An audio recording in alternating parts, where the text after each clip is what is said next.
All right, so we're just going to quickly go through the periodic table of elements this week, just to make sure you know how elements form compounds. So we'll just take a simple route, because I only have 3 hours to teach it in. So atomic number is here in 19. That's the number of protons in an atom. And the electrons are also the atomic number. And the neutrons are inside the nucleus with the protons. So we have to separate them out because this is protons, the atomic number. We separate atomic mass from the number in order to get neutrons by themselves. So here we go. So we're going to make a little Bohr-Rutherford diagram here. I got a little cutout because I'm cool. So the protons, let's do one over here first. Let's take sodium. So sodium has 11 protons and it has 23 minus 11, which is 12 neutrons. And then we have to put 11 electrons around it. So the first orbit can only hold 2. And then the second orbit can hold up to 8.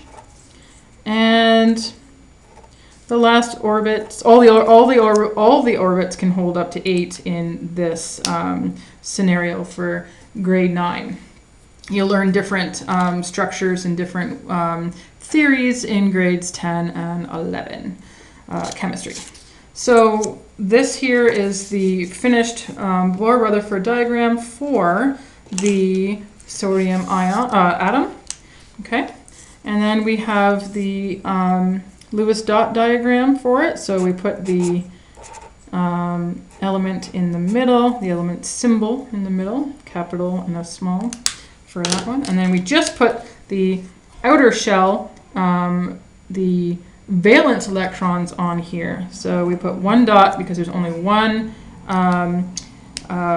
valence electron in sodium. Okay, so let's try another one over here on the other side. Let's just do the famous calcium, so then we can make salt. So we have protons. Protons for sodium. Oh no, we just did sodium. Sodium's there. We're gonna do chlorine. So chlorine has 17 protons, and it has 35 minus 17, so it has 18 neutrons. And then we have to put 17 electrons around. So we'll have, So we'll have 1, 2,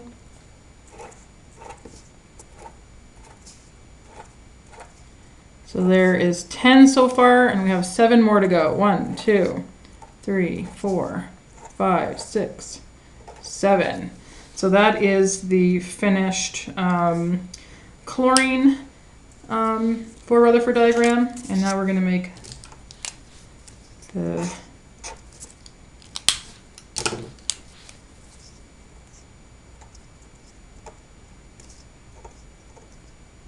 there you go. There's a Lewis dot structure for the chlorine atom.